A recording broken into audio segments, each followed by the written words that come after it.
I think that's something that we need to develop more of because a lot of people are limited by various factors in their lifetimes. So it's a goal, it's an aim for society. So acting, being, thinking, feeling, and this essentially is something that we don't think about much in public policy. Legacy Foundation is Lake County's community foundation. For over 30 years, we've partnered with donors and nonprofits, focusing on youth development, the arts, the environment, health, literacy, and other causes that matter to you. We're committed to Lake County forever. First Things First Porter County is dedicated to supporting families, healthy beginnings, and quality early learning, ensuring every Porter County baby is born prepared for a strong start in life. Learn more at firstthingspc.org. I have a very strong connection to other students. Everyone makes an effort to help each other. I'll remember the feeling of being here, the feeling that I was a part of a family.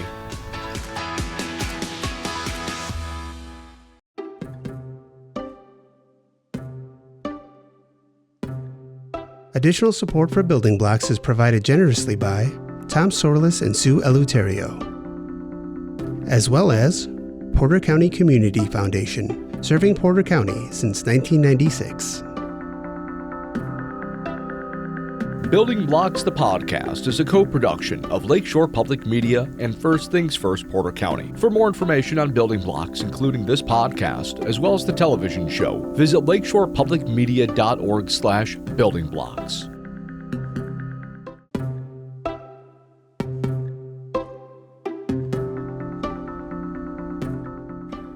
Hi there, and I'm on location today at the University of Chicago with Professor James Heckman. Professor Heckman is the Henry Schultz Distinguished Service Professor in Economics at the University of Chicago.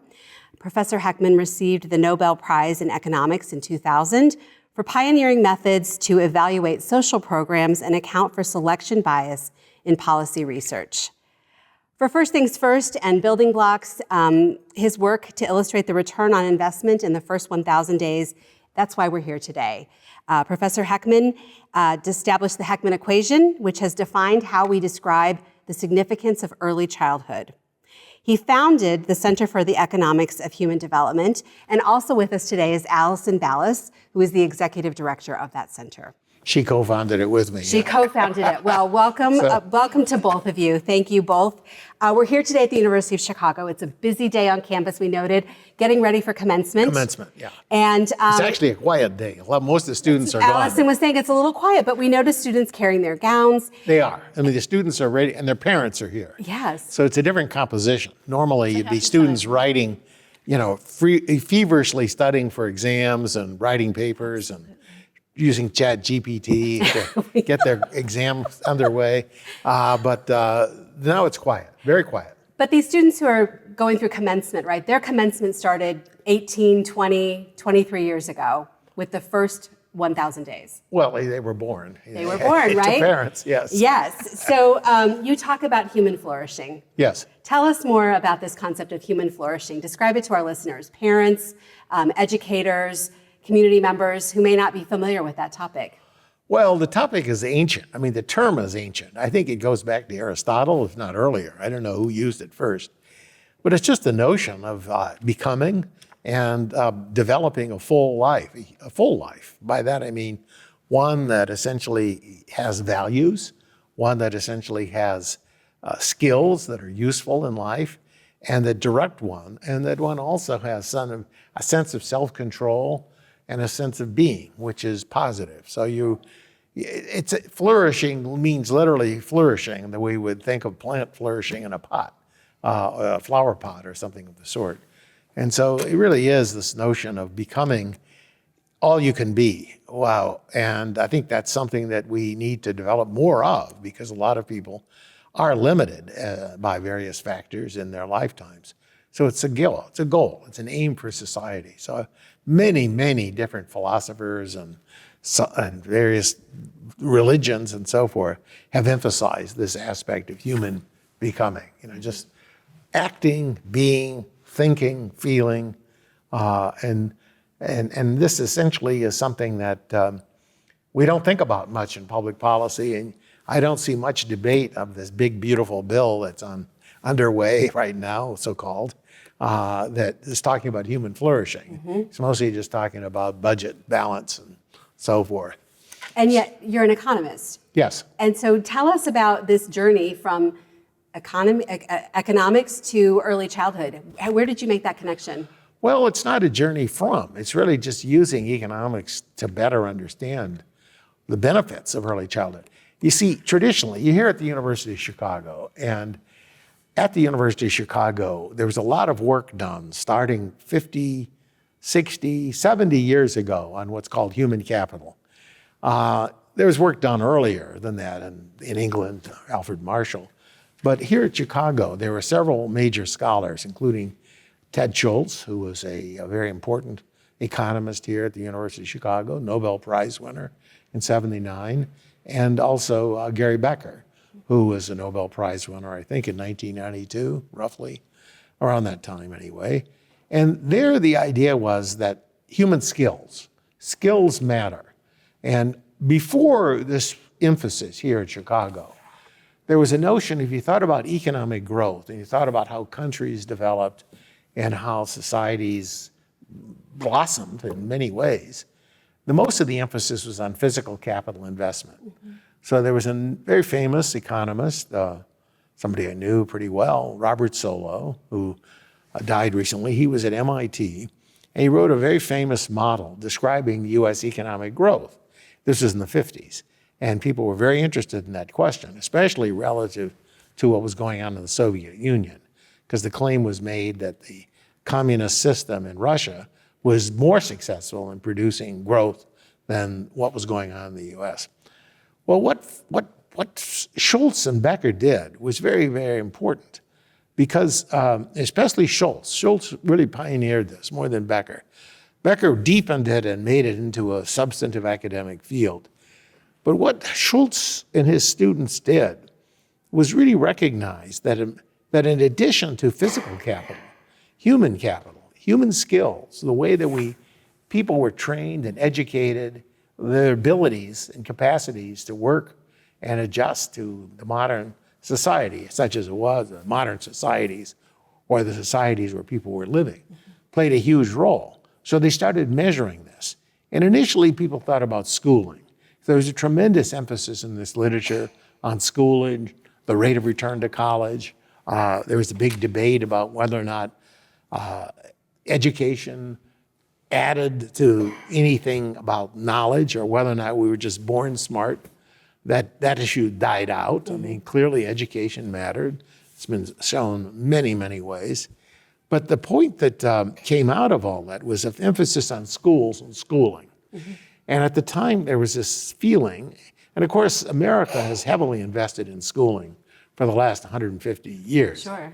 I mean, going back to Massachusetts when the work of various, Horace Mann in particular, but the common school movement was what made America very unique.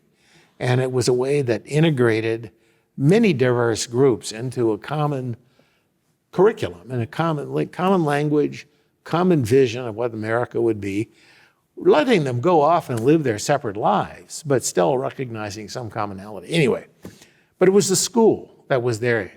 And what typically came out of that literature as it developed, and as it still is true in a lot of schools of education, although no longer exclusively true, was that somehow the school received an emphasis and the family was just partly something off to the side. And it became much more of an emphasis on quality of schools, teacher value added, and it still continues to this day in my own field. A lot of people worrying about charter schools versus this, how to measure it. All those are interesting questions. But one thing that came out of the early literature, and this was something done not here, but somebody who eventually ended up here, James Coleman. You know, the Coleman report, written in the 1960s. Coleman was then at Johns Hopkins when the report was written. But what they were trying to do, and this is in the early days of the war on poverty and the Great Society, they wanted to know how important were schools. And what he did was conduct a survey of schooling test scores for children all around the country. And the most in black and white Hispanic, all the different minority groups, all the different regions of the country. And what he found was that, surprisingly to many, many people, that how much you spent on the schools didn't matter all that much. What really mattered were families and how families were, the family structure. And that came as a great surprise to people, especially during the time of the Great Society. And it's a message that kind of got lost later on, because there was so much emphasis, on a nation at risk.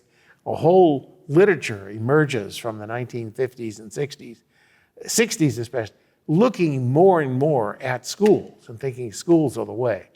But meanwhile, American families in many areas started to become compromised in parts.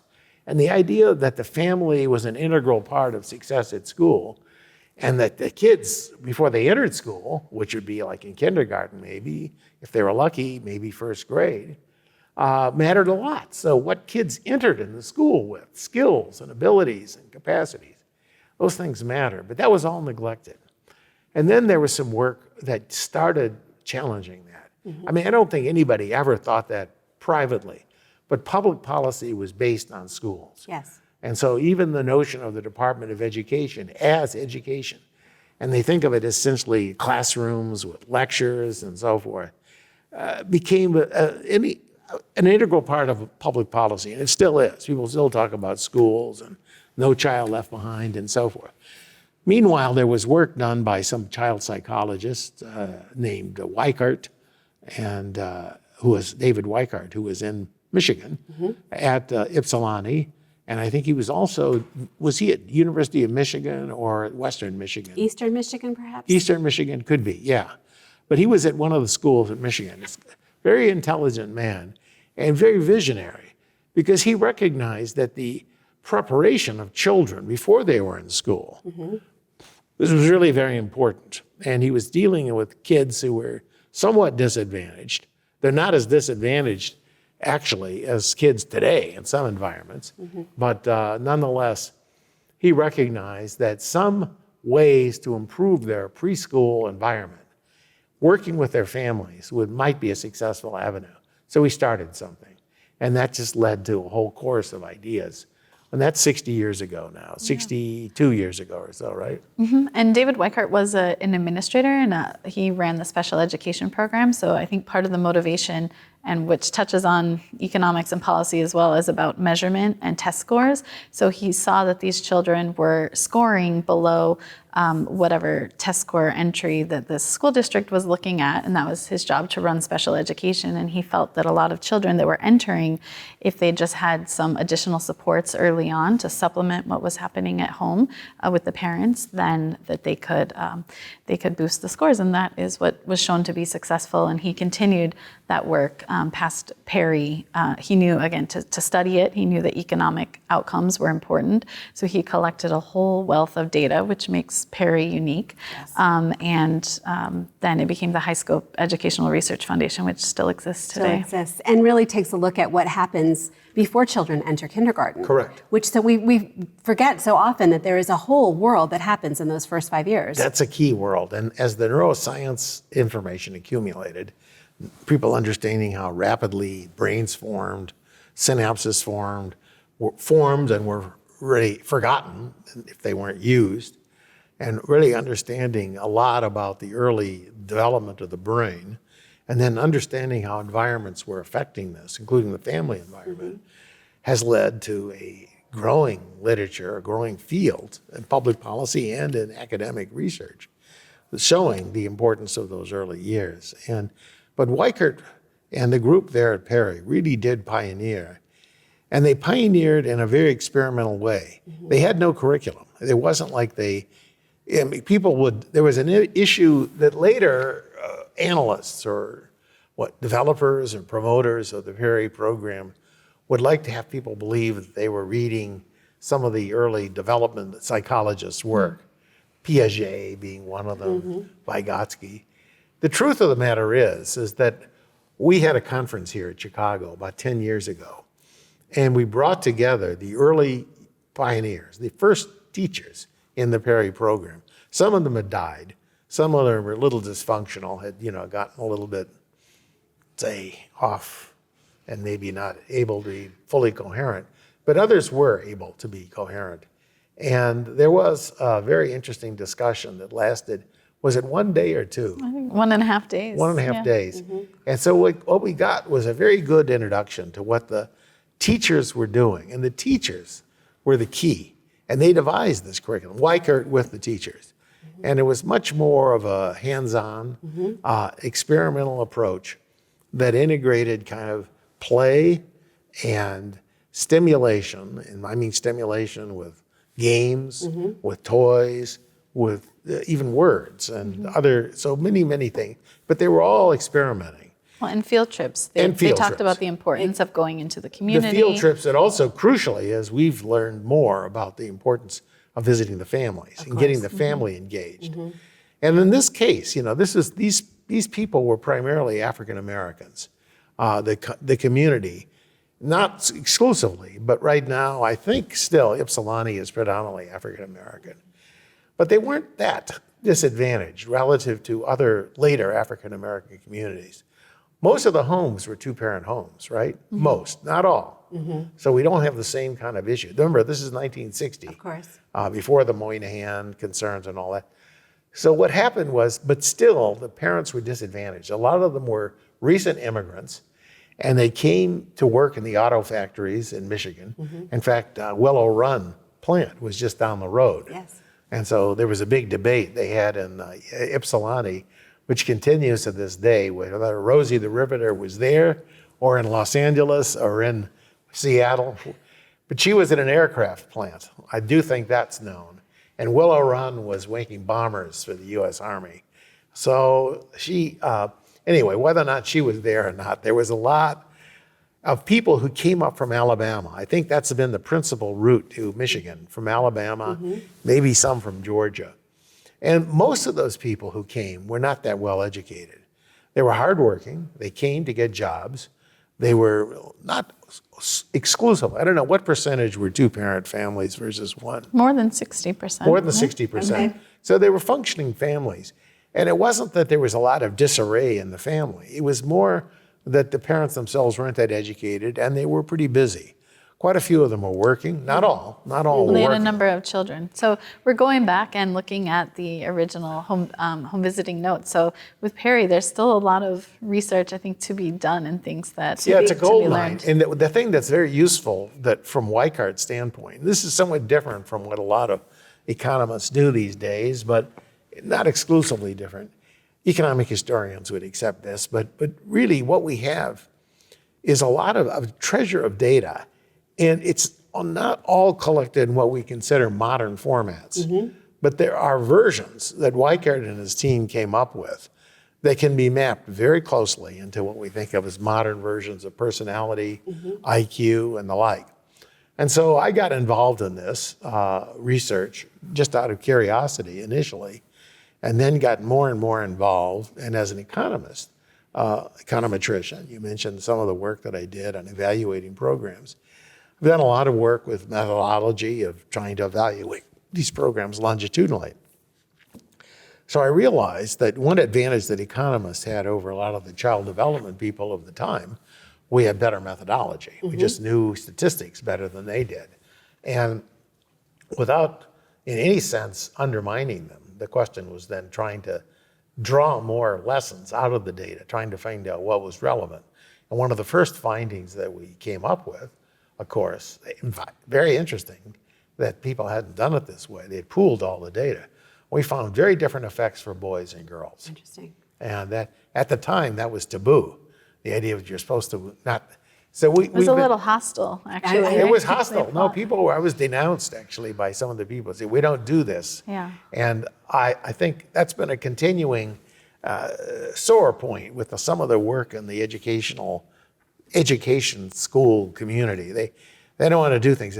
But what we also were able to do was kind of fix up things. There was some non-response and there was some non-compliance. Some of the mothers refused the home visits because they were working.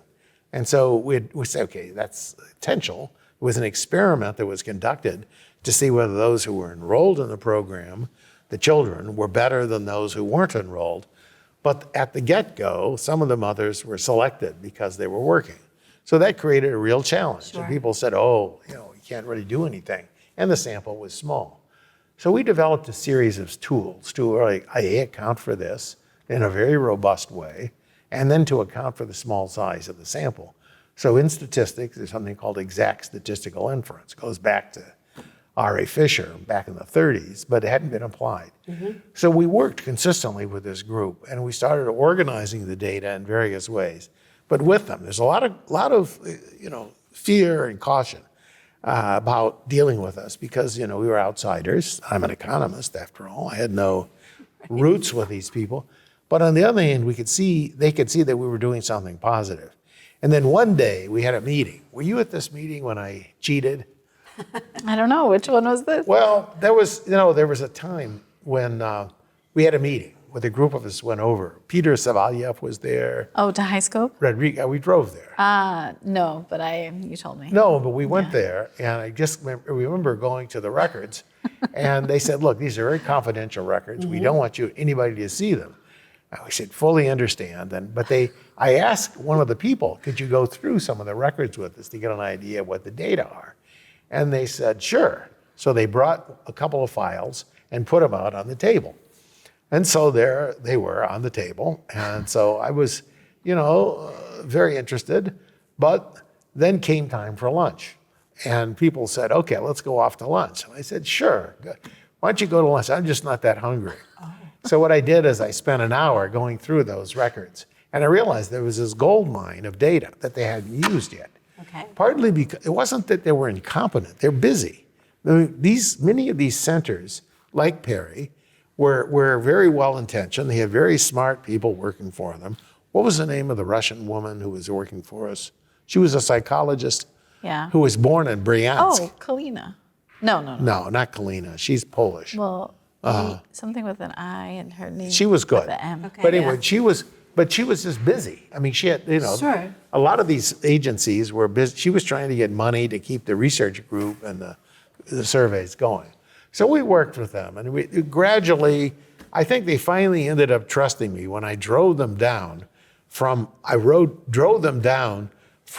Hyde Park down to the entry point of the overpass, the expressway over to Indiana. Just showed them the way. They were very taken with that, I remember.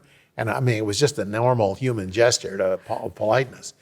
But they realized they could trust me, and they did. So slowly we built this relationship up. Then I got more and more of the data. We've analyzed it consistently. There's still a lot more, like she's saying. And then at some key point, we realized, look, they had the data through what year? What age was it we had? 40. Was it 40 for when we arrived on the scene? Yep. But we started doing all kinds of things with the data, and they saw that we were partners. So we always were partners. Always made a very clear arrangement that we were partnering with them because it was their data, it was their idea, and so forth. Weichert was never part of the group. No, I think he died, in or was he- 2002, maybe. But it was very early. He's very close to the time we entered. Yes. He was in the vicinity. So anyway, the point is that we started working, and then we got the idea, look, what we should do, since this is age 40, nobody had ever looked at what the consequences were on these programs to age 55.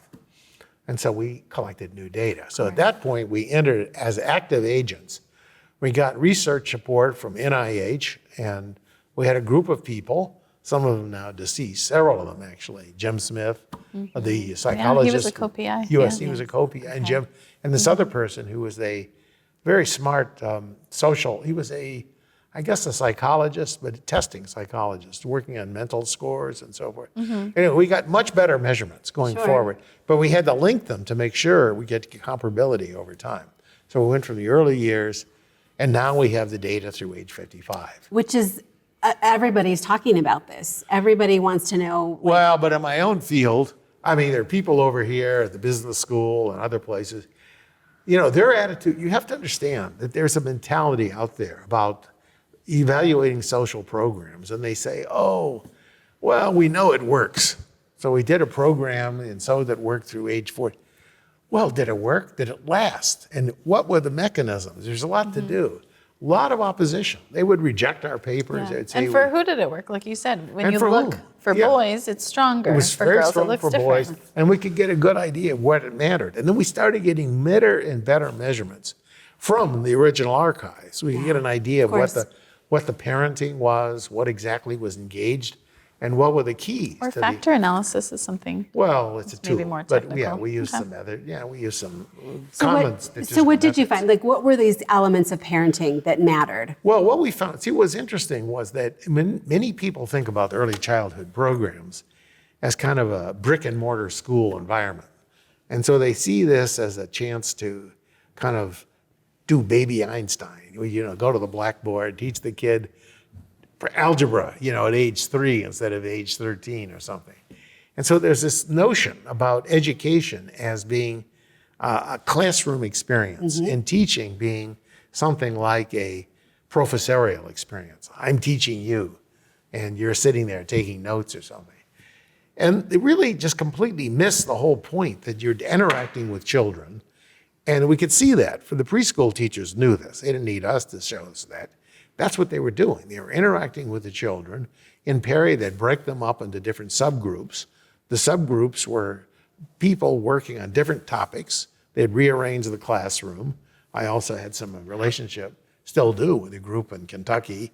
It now moved to Indiana, I Yeah, guess. they know Alicia. They know about Alicia Yeah. Sheridan. Alicia Sheridan. But then so this all was common sense, but it was outside the domain of public policy discussion. Absolutely. And then people would say, okay, look, what are you doing? It's a classroom. No, it's not. What you were doing was there was play, constructive play. The original curriculum was a version of something like plan, do, review, but that evolved. All of it was evolutionary. The first year, what was really important though, which was Schweikert's vision maybe, was try to engage the parents. And he had the parents engaged, the caretaker, usually the mother. It wasn't exclusively the mother, but it was mostly the mother. This is 1960s. It'd still be true, I would guess, in 2022, but that's. Well, they had a group for fathers, actually. They did, Yeah. but the main participation was with the mothers Yeah. as it was. Well, and just with the families in general. The families, they're trying to get the. Yeah. And what we found, both with that study and then with some other interventions that I'm engaged with now, study in Jamaica, Yes. a study in China. We have this group in China. And then we also looked at other studies, the ABC program, Yes. North Carolina. So those studies, we saw what was a recurrent theme was that there was strong parental engagement. And then also another study, which Alison could talk about a lot, because she just got back from Ireland, but there's a group called Preparing for Life. I helped launch that program.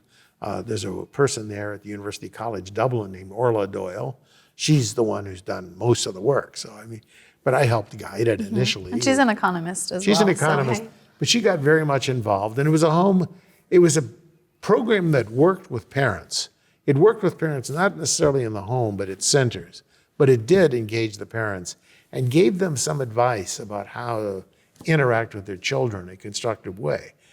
And so as I got interested in some of these other programs, in addition to Perry, I realized that the secret ingredient, the secret sauce, or whatever you want to call it, engaged a lot. Not exclusively, but it was very important that you get parental engagement, which in some sense is what the Coleman report was telling us. The family played a big difference. So it didn't come as a shock, but it's consistently ignored in the feeling. People say we have a center, we must set up Brooks. There's a group here. What is it called? I keep changing the name, right? It's out here in Inglewood, or very big, 30,000, 35. Is it the Educare program? Educare, that's it. Very rich, very fancy, and it's good. Yeah. I've gone to their center. It's very, very nice. Diana Rauner was working with them. She still is, yeah. Wait, but They she moved manage to the Montana, Educare. didn't she? Maybe, Her husband did. Maybe physically. Okay, interesting. I haven't seen her much, but the point was, I'm not attacking any such program. But if you were to say, the part that got me very interested in this was that I ended up, first of all, interested in Jamaica, because Jamaica seemed to be working. And the Jamaican program was totally less intensive. Perry was 2 hours a day, 5 days a week for 2 years, 9 months a year. It was more or less aligned with the Perry Elementary School, which still stands in Okay. Ypsilanti to this day. But let me pause for a moment and ask Sure. you, what does this, when you talk about parent engagement, you know, some of our listeners are not parents themselves, they may be policymakers or just people listening in. What do you mean when you say parent engagement? What are these programs advising families to do? Well, what they're advising families to do, this is totally advice, and it's also voluntary. Yeah, of course. And that's very important because in some of the early Head Start programs and some of the early days of early childhood programs, there was kind of a class-based difference where the white middle-class ladies from Homewood Flossmoor or Winnetka would come down to the ghetto and start telling people how to raise their kids, which didn't go very well in some areas. And so what I thought was amazing about the study in Jamaica was that it was conducted, and this is a home visiting program. Of course. It was 1 hour a week, 1 hour a week. And it wasn't focusing on the kid, unlike a lot of these. It was focusing on the parents with the kid. But really, it was recognizing the power of the parents. The parents are there. The parents are ones who are imitated by the kid. I mean, learning is imitation. It's huge. And parents are around. Frequently, they're around. And they have a huge influence. And they sometimes don't even know how powerful their influence is. This is true. And so it's like a resource that we don't use in a constructive way. So, you know, in Chicago public schools nowadays, there has been this policy. Now, this is more regular elementary and intermediate schools, high schools too, of keeping the parents out of the school. They're worried about drug problems. They're worried about weapons. They're worried about everything. So you want to keep the parents out of the school, which is exactly, maybe for the safety concerns, that's a good idea. But from the point of view of engaging the parent in the life of the child, it's a lousy idea. But in these early childhood programs, the ones that seemed most successful had this engagement between the parent and the child, and it fostered that. And it wasn't like, you know, there was a rule book, or they would actually suggest certain lessons you could do. You know, we've seen various versions of this. So we were doing this work, and I don't quite know how I got into the Jamaican program, actually. Do you remember how I started there? It was curiosity. Reviewing a paper? You had a draft that you brought to China, so you must Yeah, have. I had read about the program. Maybe Gertler brought you in? I was surprised because it was so low key, 1 hour a week. Sure.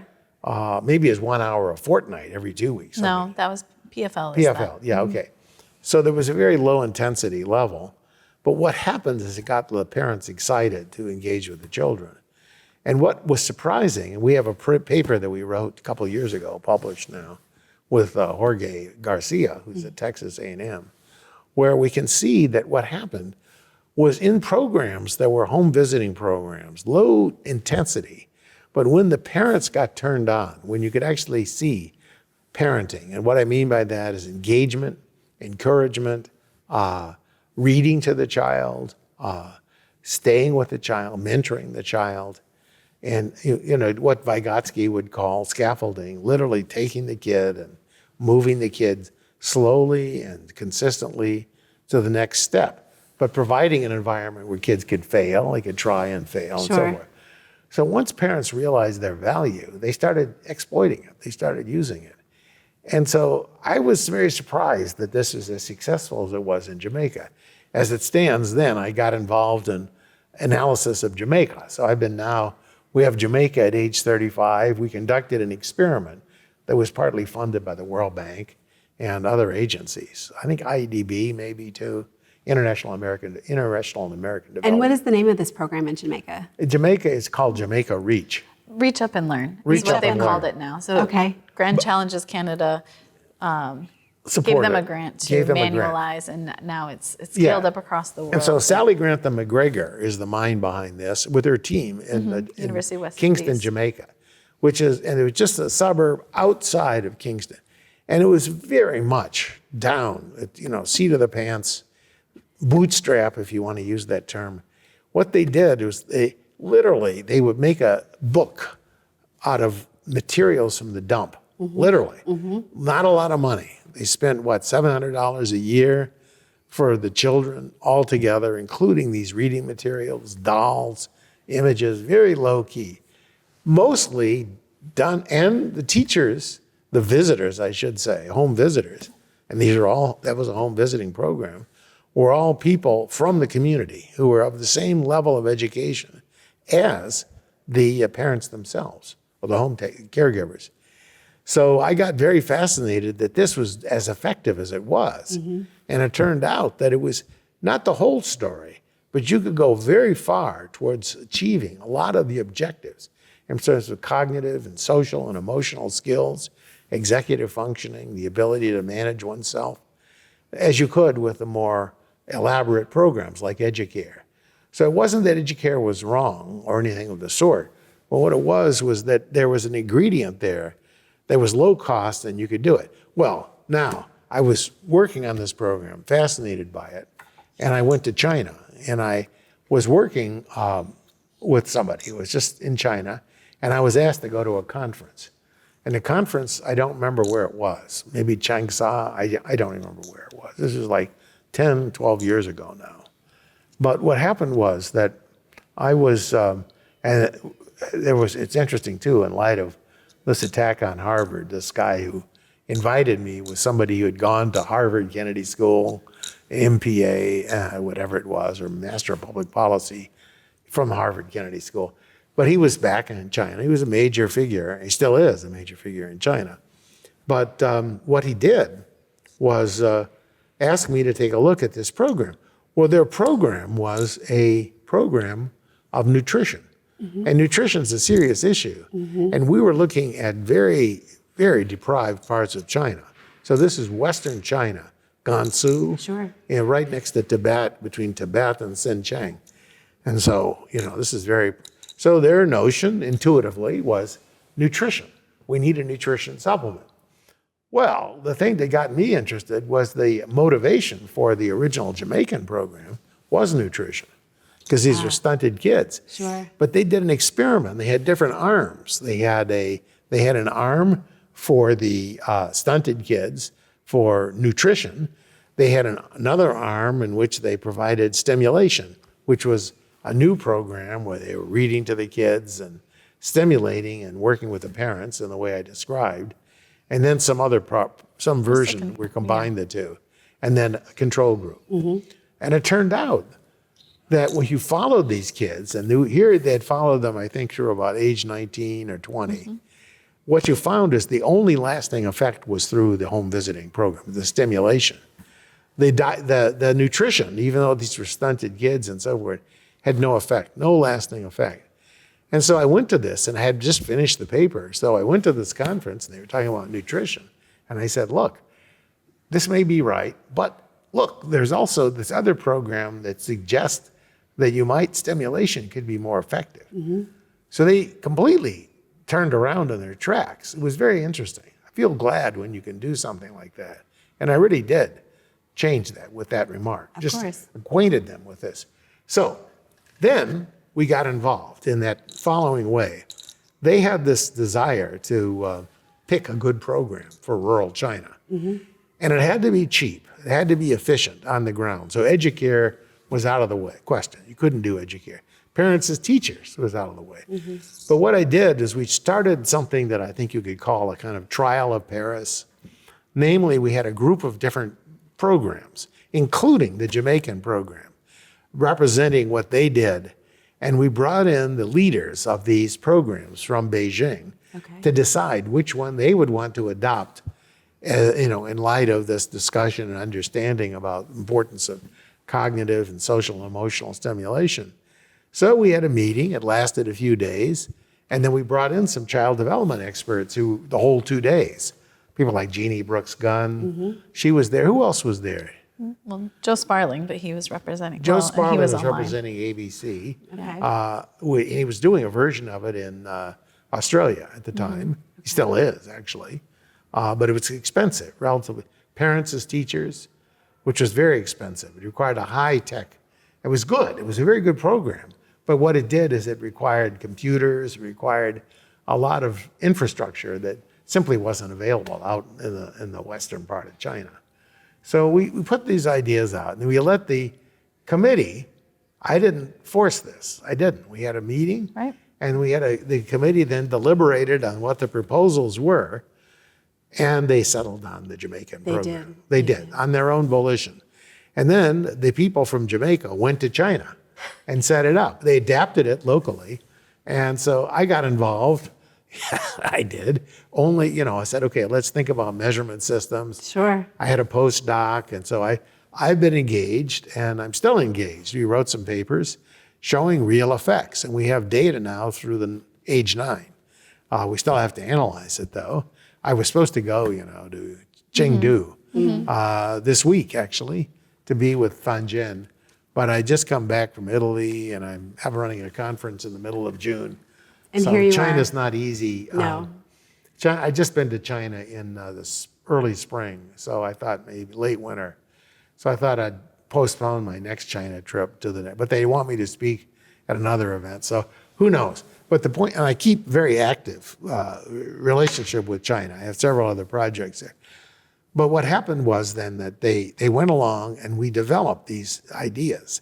So I've gone back and visited them. There's a group of people, Hmong, they call them Hmong.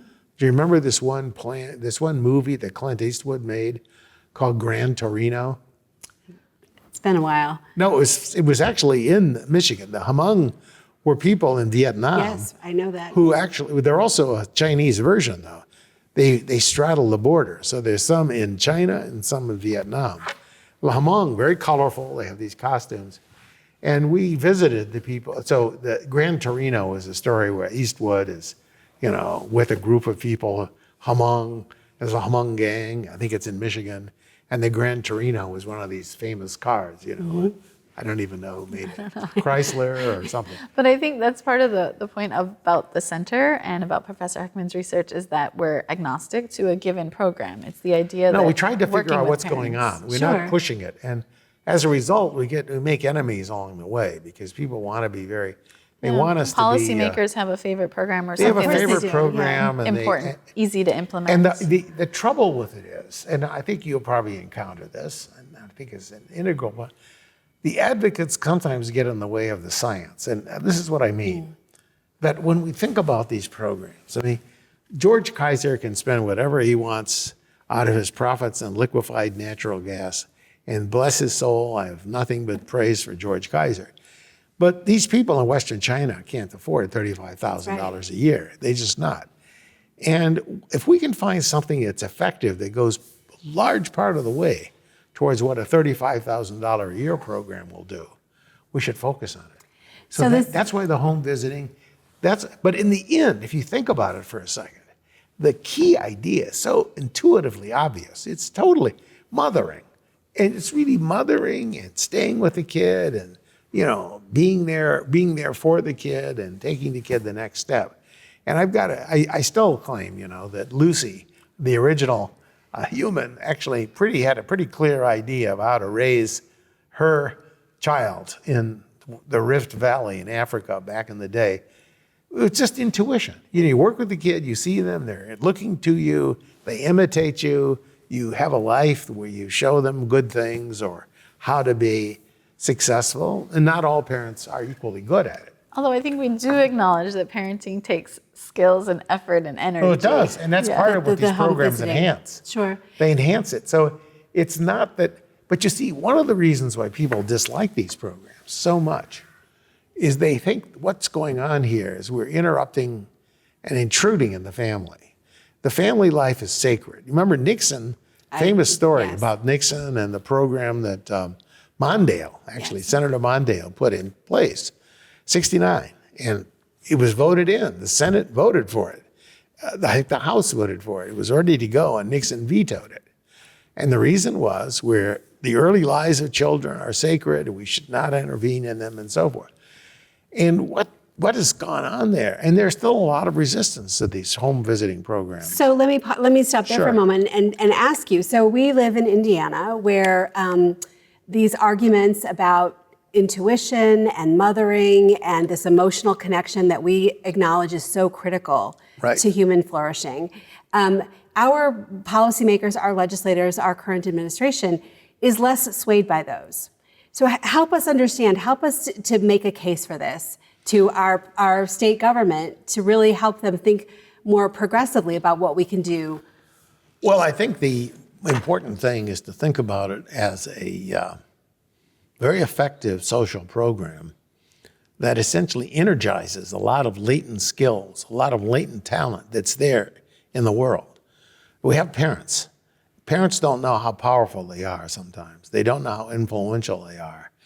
And with a little bit of help, the parents can become powerful allies towards promoting the well-being of their children in ways they may not even appreciate.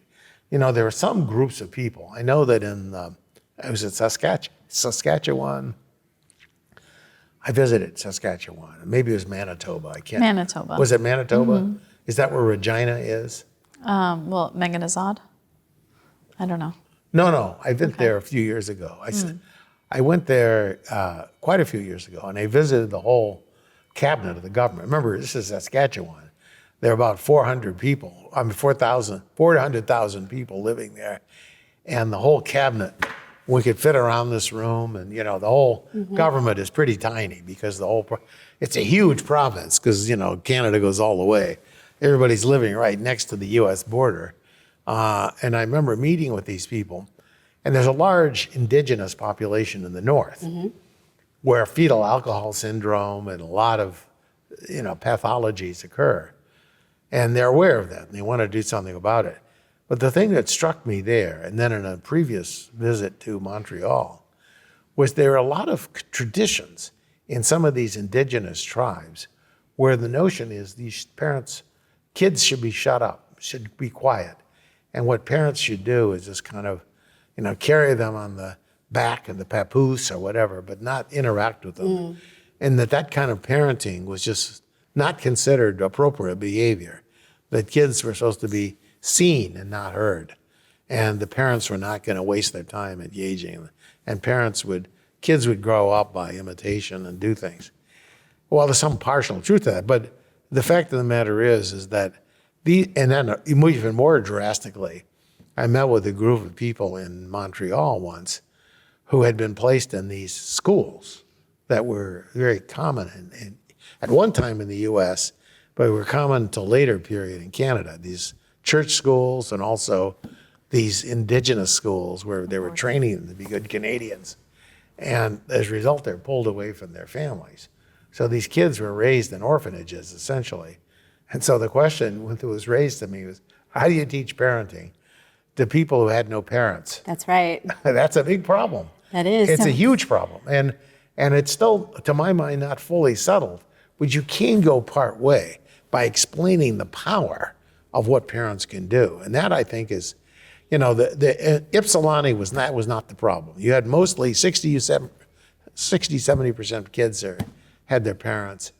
They were there. They could be just boosted in some ways. They could be enabled. But for your legislators and everything, it's a little bit like I don't know how to describe it. It's kind of like a resource that's sitting there right in front of you. And the resource is parents. And learning and turning parents on, activating them at fairly low cost, and as a result, getting them engaged in the lives of their children and on their own terms. That's the other part of it. You're not telling them they must. I think the Canadian schools, so the indigenous people, were telling them, get rid of your tribal costumes and get rid of your tribal customs, don't speak the language, and on and on and on. None of the above, none of that. But really essentially taking whatever cultural practices they have, but recognizing their important role in engaging with the children. Now, one group that I met with in China, they were Hmong, and I remember meeting them, very colorful. They danced, they actually greeted me in a very orchestrated kind of ceremony, so it was a little artificial, but it was interesting because you could see the cultural practices. But then when you got down to the meeting with the parents and so forth, and this was in a center more than home visits in the sense, but parents were being brought in and educating, being working with these home visitors. They were very, very engaged. Sure. And they were very excited in some ways. The parents were excited about what they could do. And they're even more excited when they could see growth and development in their own children. And so in that sense, I think they were very, very surprised that they were that powerful. So it's a combination of, it's a program that actually is not just looking at children, it's looking at people, giving them a sense of power. And it's a real source of power to influence the children and then to affect the children through the parent. So you're building more successful homes. And there's also an efficiency of skills. So from a public policy standpoint, you're going to have these children and their siblings in your schools. And so by engaging the parent early. Oh yeah, that was one thing supplementing we the child. found. I found it true in Perry too, that when the children go to school, the younger siblings gain as well. People don't look, see this whole notion. I mean, there's this treatment control fantasy, which is taught, and many people, they want to think about this as, I'm giving you an aspirin and you're going to get a headache or not. But when we see the spillovers that occur, the fact that one kid goes and then the older kids teach the younger kids, they set an example, and the parents now are engaged in the same way with the younger kids who follow the child who got them in the program in the first place. And so you can see much stronger effects for the younger children, not as much for the older children, but spillovers on the siblings. And my guess is you'd find spillovers on the community, although it's been much harder to find. People are looking for that, but I haven't seen a convincing study at scale where somebody's actually, but it makes perfect sense, I guess. Well, your teachers would be happier, I think, if kids are more able to engage in the classroom and showing up. Being prepared. Oh, for sure. I mean, one of the great problems is kids, they call classroom readiness, school readiness. There's this indicator. What is it called? Kindergarten readiness. Kindergarten readiness test. Was that the one that was developed in British Columbia? There's different ones, but there metrics, was a person. What was his name? British Columbia. Hertzman. Clyde Hertzman. Is that name familiar? Yeah, Hertzman was a child development psychologist at the UBC in Vancouver. He developed a school readiness index, and he applied it all over Canada. And what was really amazing was that it was a measure of how well prepared children were as they entered kindergarten. That's very nice, but by itself, it also showed some very substantial gaps. Even in middle-class neighborhoods in Vancouver, they found substantial deficits. And so it wasn't just a question of poor people. It wasn't a question of minorities. There were some minority neighborhoods where kids were very well prepared. So it wasn't, this is another whole line of work which I'd love to work on. We don't have any resources to do it, unfortunately, but maybe make an appeal to rich people in Indiana to give me back my earnest money. Investing in research also has a return. But quite seriously, this question really is important. That we want to think of a much deeper and more comprehensive measure of child poverty. Absolutely. Which has to do with family life. And the ecosystem in that community. Exactly. And that's what our organization is really thinking about, is this entire ecosystem and that spillover that you're talking about. See, that's typically neglected though. And a lot of these studies, they look only at the one child in this one environment in a classroom. And I personally think it's a dreadful line of work, but it becomes very influential. And economists are particularly vulnerable to this kind of analysis. It looks scientific, it looks good. It's very attractive to get a single test score, a metric that says kids are ready or not. But I mean, the idea of essentially broadening out to a larger community is really important. And if you can engage the larger community. And it's also boosting the skills of children and parents. And empowering the parents.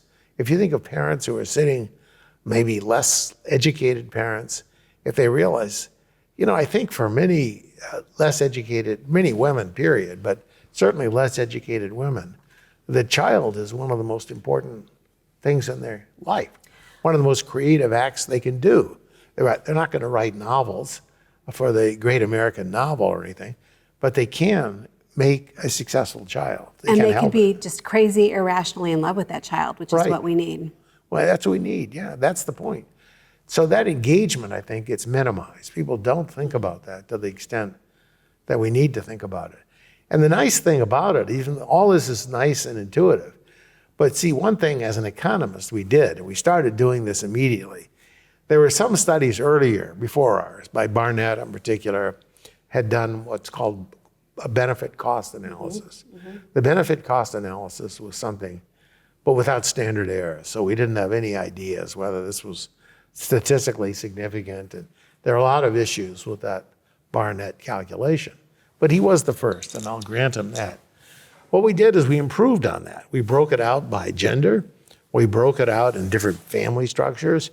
And we actually found very high rates of return, and very high benefits for that intervention. And they get even bigger if you count the benefits that accrue to the spillovers within the family. And they'd be bigger yet if you imagine looking at the neighborhood. But we haven't found good measures of the neighborhood. Or capturing the labor that's going on at home or from the parent. No, exactly. That part is completely ignored. That's a part of... and you've said that was acknowledged by Kuznets, right, with the GDP when it was originally developed. That's, the measures that right now, that's a whole other conversation, but Kuznets was this famous economist in the 1930s, 40s, 50s that developed what we think of as the national income accounts. And before 1920 or 1930, we had no record of what the GNP was, what the GDP, these were all, we had measures of industrial production. But so Kuznets and a guy named George Jazzy and a few others developed these accounts. But the one thing that was missed, one of the things that was missed severely was home production. And that was important. It was especially important at that time. It was documented. There was actually studies done on this component of it. That literally, people were asking the question, how come more people didn't migrate from Mississippi to Chicago? So wages are much higher in Chicago than very low in Mississippi, picking cotton. Well, the one thing they missed was that in Mississippi you could have a garden and you could raise, most people had some plot of land and they raised a tremendous amount. Housing prices were much lower. And so there was a lot of home production that wasn't counted. Now that was counted. That began to be counted. There was a whole literature on this put out by the Department of Agriculture. That was in the 40s and 50s. A person here, Gail Johnson, played a very important role with that. But on top of that, and more basically, there was something in all the work that women were doing at home. Right. And the value they had in raising children. Do you realize to this day, I can tell you what the rate of return is to an intervention that's funded by the government. I can't tell you what the rate of return is to a mother. It's crazy. They don't fund it. I mean, it's more, that's what I want to do. That's what we have with this data. We can never get around to it. But literally, mothers, and not just in the sense of the home production, building, making meals and doing things, but also in the investment in their children. Sure. That's a huge gain. And as a result, there's a literature in economics that goes partway where they consider the sharing rules that women get. So more educated women, as labor market opportunities improve for women, they generally get a bigger share. They're earning more money as a group of people. So the conditions of women have changed. That has consequences for fertility and all that. But the point is that the total amount of home production, especially child quality, and then this quality of the home life itself, totally ignored by all these accounts, totally ignored. And the view is, well, we're not going to look into it. And you see each of these statistical agencies and each of these groups gets set in its ways, and they don't want to waste time with doing something that's speculative. But what's speculative can sometimes, even imagine poverty. Right now we have measures of child poverty. I don't know if you follow some of the work that's done here by Bruce Meyer and the group that's at Notre Dame. Have you looked at that work? Just briefly. Oh, we know they just got $100 million, right, to study poverty. And it's partly because of Bruce's work. It's a real question whether Bruce will go. Bruce is Jewish, so I'm not sure he wants to go to Notre Dame, but that's another story.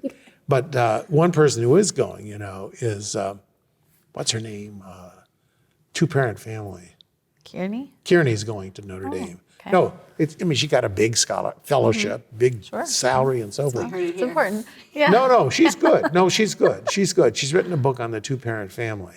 You see, I recently gave a talk at the American Enterprise Institute, and they were very concerned about the two-parent family. And I made a point which I don't think they were completely happy with, and certainly Kearney wasn't. If she had been around, she didn't come to the talk. She had her son was home from the Marine Corps or something, so she was, very engaged. So that's perfectly understandable. But what we found was that when you looked at black-white differences, many people, and some of the blacks, this was a conference done by Ian Rowe. Do you know him at all? Mm-mm. Rowe is at the American Enterprise Institute and also runs a program called, the Success Sequence or something like that. He has a book on agency, it's called. He's a very well-spoken, highly educated guy. But they really wanted to insist on marriage as being the key. And I pointed out and did studies on this, that the big part of the black-white difference wasn't due to marriage. It wasn't at all. There were much deeper issues about the family. It wasn't just having a marriage or not marriage. Marriage can be disruptive. You could have fights and so forth. Nor was it just intactness of the family, various measures. That there was something much deeper that was in the family life. There were gaps in these skills, but you couldn't attribute it just being married or not. So these people who want to go, see, you're surprised. Mm-hmm. Yeah, and I think there's an issue about family turmoil. We're seeing this in different countries at different times. That's the amazing thing about this unity of what's going on here. Just recently, we have a study being done in China, totally separate from what I told you about earlier, in an area called Mianzhu. It's a group of kids followed from second grade into college now. But some of the kids are the so-called left behind kids. Sure. And so the left behind kids are the ones where the mothers frequently, it's usually the father, but often the mother too, is working on the east.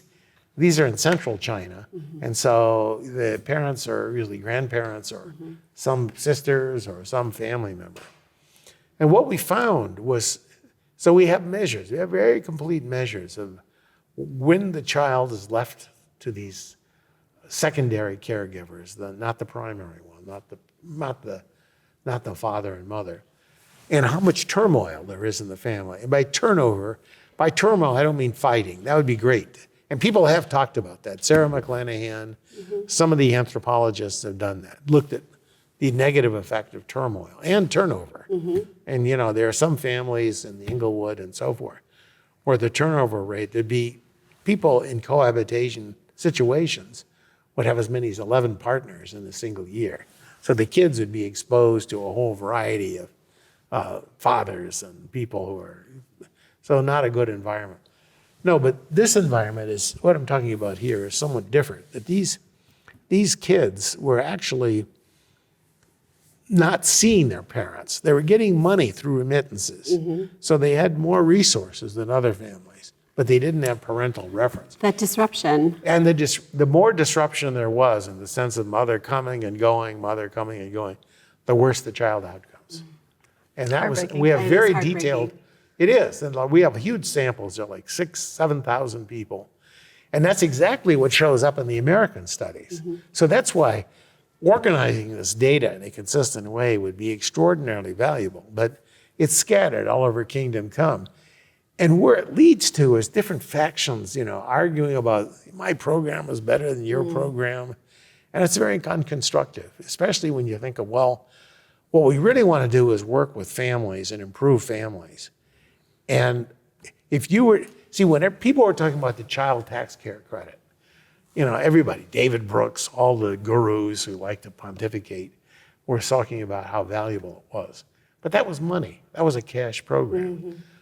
What was relevant, and this is again showing up from this program in Mianzhu, but other programs too, isn't money, it's parenting. It's parenting. It's parenting, and even very poor families with very good parents, protective parents.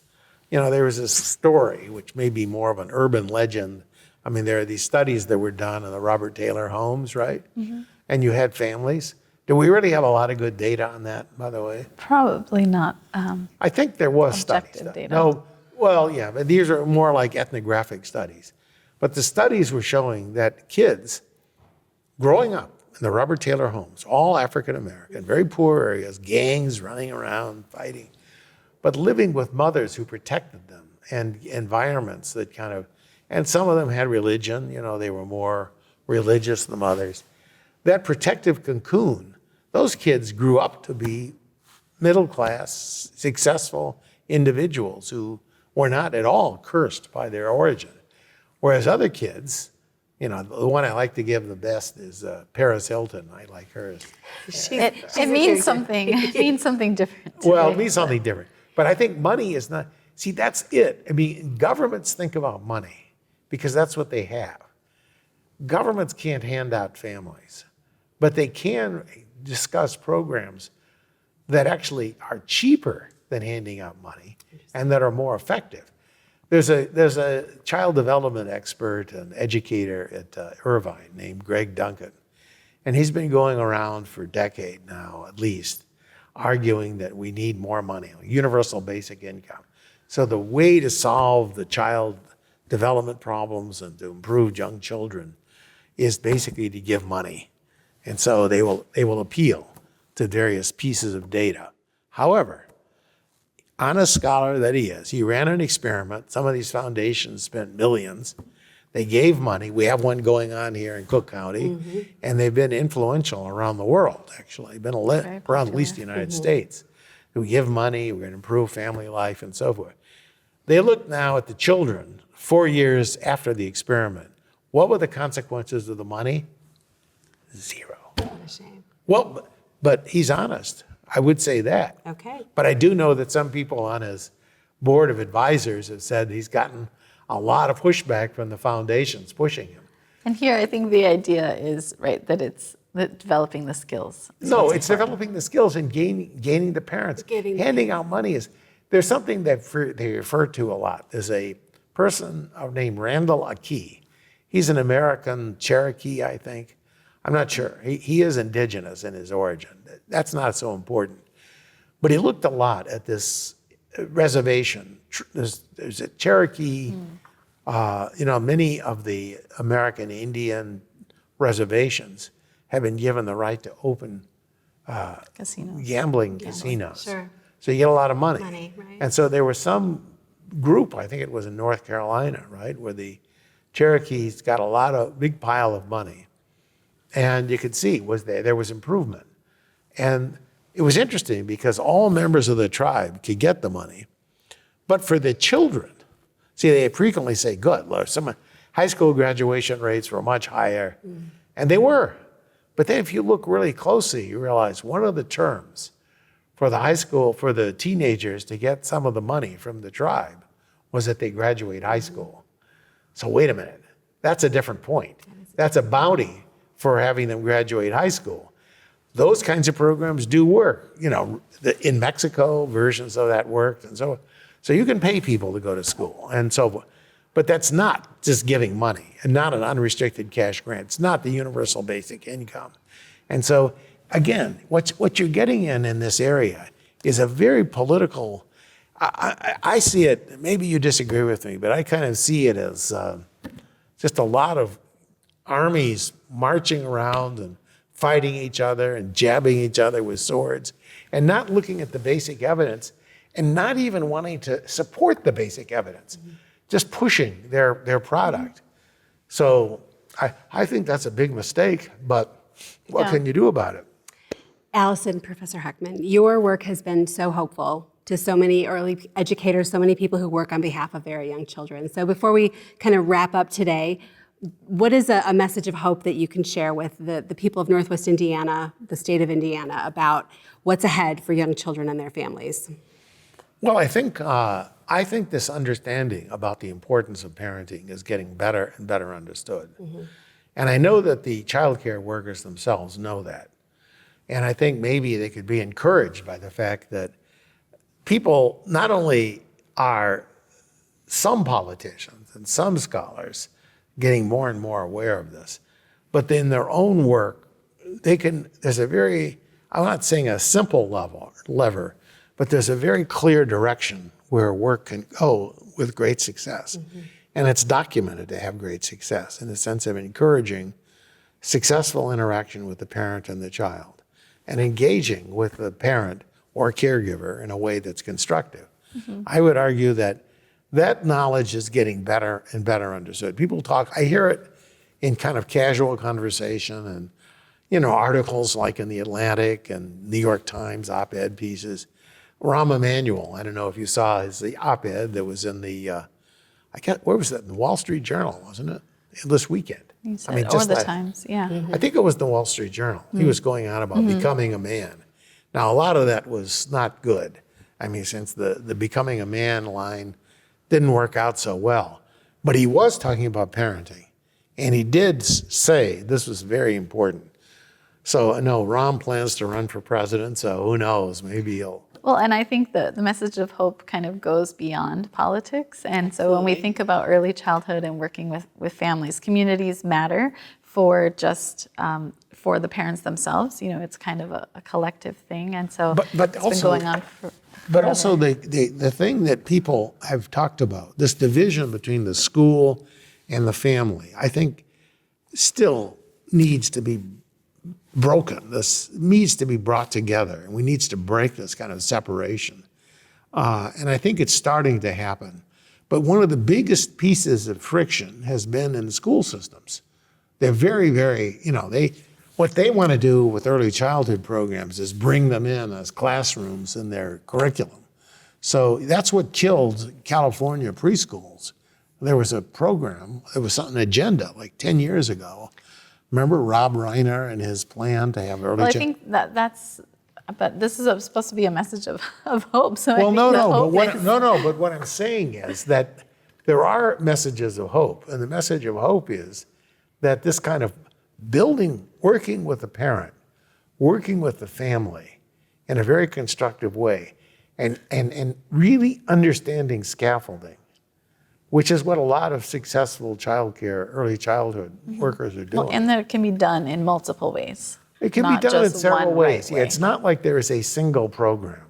There isn't. I don't think there is. I mean, the Irish work that she has done, spun out from some of our work here, and work by Orla Doyle, that we mentioned earlier, shows that, you can use centers sometimes, but the crucial thing is reaching the parent, reaching down to the life.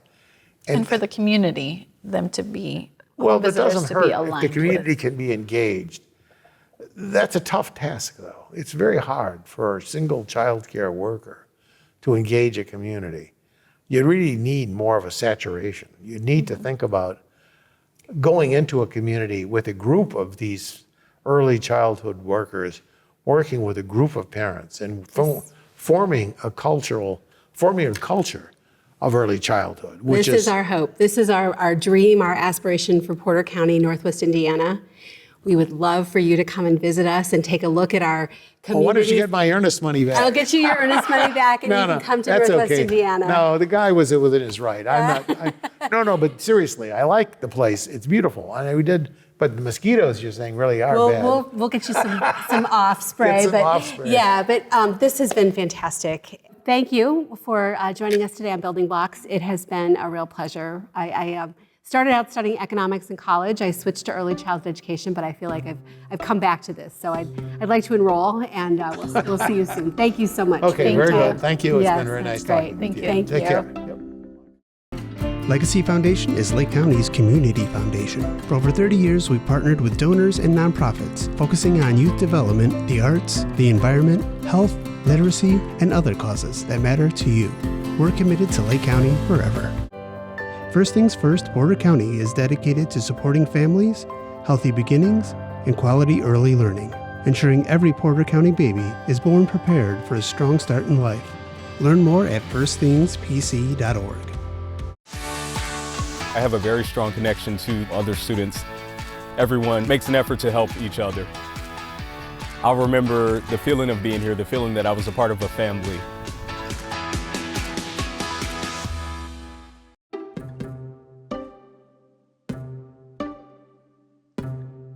Additional support for Building Blocks is provided generously by Tom Sorlis and Sue Eleuterio, as well as Porter County Community Foundation, serving Porter County since 1996. Building Blocks, the podcast, is a co-production of Lakeshore Public Media and First Things First Porter County. For more information on Building Blocks, including this podcast, as well as the television show, visit lakeshorepublicmedia.org/buildingblocks.